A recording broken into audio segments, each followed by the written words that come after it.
Julian Slater, re-recording mixer and supervising sound editor, and a two-time Oscar nominee for Baby Driver, who reunited with Edgar Wright for Last Night in Soho. Julian, this is obviously Edgar's homage, tribute maybe to like classic giallo films, or maybe even something like a Brian De Palma film. Half the movie takes place in the 60s.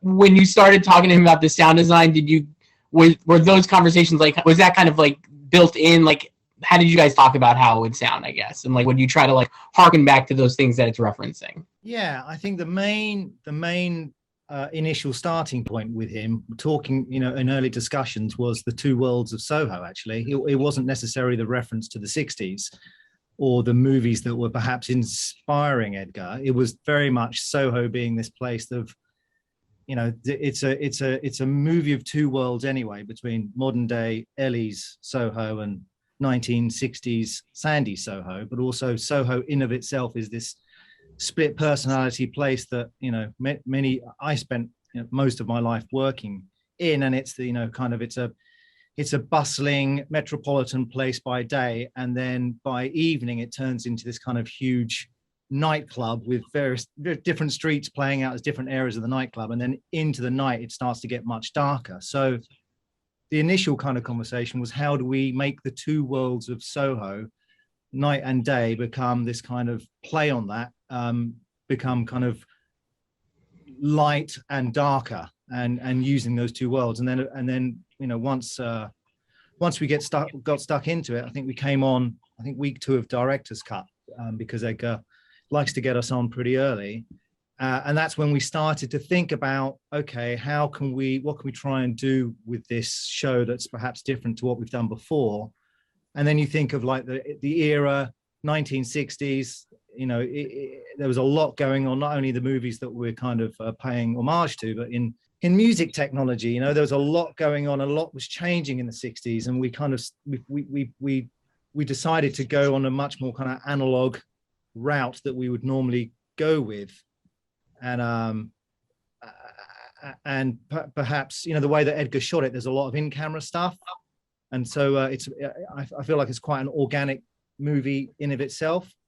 So with that in mind, we kind of went back and used a lot of old techniques, the filtering of dialogue, the echoes, the things happening obviously in time with the music, which is something that we've done before, and just using delays and referencing dialogue from previous scenes and looping them around and working them into the score to try and make it. At times it becomes a bit Beatlesque with what we're doing with the dialogue and all the sound design. Our composer Stephen Price kind of referenced Revolution No. 9. So yeah, it was very much a journey of discovery, perhaps more on this than Edgar's previous efforts, I would say. It's amazing. You obviously also, like you mentioned music, you have obviously like live or like a lot of like singing in the film too. Obviously Anya's character sings downtown and stuff. It's an incredible, acapella rendition. It's just, the scene is it's very memorable, I guess. And I guess, can you talk a little about having to execute that? I think that seems like, again, like a high degree of difficulty that you guys seemingly pull off very easily, or at least it looks very easily. I imagine it was not. So I guess, can you talk about Yeah, I mean, the surprise of that was Anya's voice. I had no idea of how amazing she is as a singer. And so, that scene was all about doing a slow focus, try and focus in on what she's doing over the course of what she's singing. So we start off with the everyday, when she's singing, there's outside Soho happening. She's actually she's in the environment very much so. And then as we pull through that sequence, we focus in on her, we take everything out, and the reverb that's added to her has got much more of a sparkle to it. So, we start off here and we end up here with just trying to turn the perception of what's happening. And it's her real, she's giving this performance, which is dazzling us all and dazzling the people she's trying to impress. So that was the plan there. Yeah. How about for obviously the knives and sharp objects are a huge thing. I think that in the film, how do you make them sound so? I don't know. In this film, I felt like it just sounds scarier to me in certain places than I have in other horror films, or I wouldn't even call this a horror film maybe, or thrillers and stuff. I guess, can you talk a little about making those sound effects like really I don't know, like they really pop, I think, in the film, and they sound like dangerous almost, I guess, for lack of a better word. Well, the movie for us was very much an exercise in restraint as much as anything else. You know, the movie starts on a number 1 and ends up on a number 10, and we try and do the slow build to what we get to number 10. That it's like the first 24 minutes are pretty much in mono down the front, and then when she goes into Soho for the first time, we open it up so there's a bigger contrast between going 5/1 to Atmos, we go mono to Atmos. And I guess that's kind of what we try to do throughout. You know, by the time we get to the thing where we're seeing the knives on the screen, you know, we're punching those through because we've been restrained up to that point. And in fact, Edgar was great. You know, Edgar, who's not necessarily the most restrained when it comes to sound, because he loves playing in the playground, the sonic playground.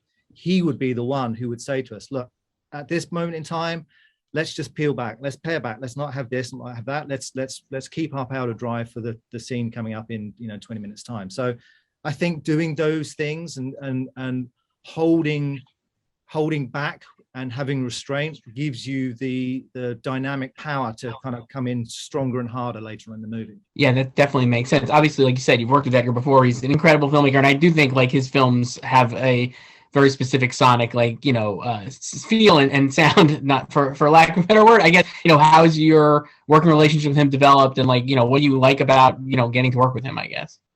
I love working with him because he's the best of everything. He constructs an amazing environment for someone like myself to play in.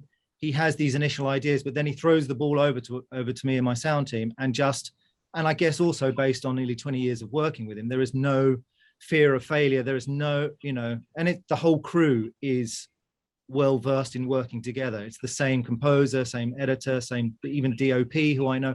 I don't know many DOPs, but I know I know the DOP on this, and the production designer Marcus Rowland, and that all feeds into this kind of exchange of ideas. And you know, for example, with knowing Steve Price as a friend, who's the composer, you know, it's that thing of exchanging ideas back and forth all the time, and having, you know, I can suggest things to Steve I would possibly not dare to suggest to other composers, because, you know, at the end of the day, we'll probably end up going for a pint together. And that, I think, does breed a rare creativity that I don't find that often in my other productions. Yeah, and the last thing here before we wrap up, I guess, like, what was the biggest challenge for you on this one, or what was something that you guys had a problem solve and like figure out that you were really excited about once you kind of cracked it? I think it was the what is scary these days. That's you know, I'm aware that for whatever reason, like I've got 2 boys who are 13 and 11. They don't get scared at movies anymore. They just don't get scared. And we went round the houses trying to make scary noises, and then realized what was scary was this unsettling thing of playing things that everyday sounds slightly different. And, you know, Ellie hearing voices from the past, or hearing voices and filtering them and doing this kind of weird dissonance with them, is actually really creepier than just coming in with a sledgehammer and having kind of crazy sound design sounds, which are great and I've used all the time, far too much in fairness, like we all have. But it was the cracking for us, cracking what is scary. You know, we've got at the beginning of the movie, people outside Ellie's flat apartment jokingly arguing with each other, and then later on in the movie, it's an aggressive argument, and it's twisting everyday sounds to be a bit more scary and put you on edge, as opposed to and realizing that it's everyday sounds are capable of doing that, I'd say. Yeah, it really works very well, and like you said, I think the movie does go from builds and builds and builds until it reaches a pretty wonderful conclusion. Julian Slater, re-recording mixer and supervising sound editor for Last Night in Soho. Thank you so much, Julian. Thank you. Okay, if you could turn your camera off and mic off, and Tara, you are up next. Very hard act to follow.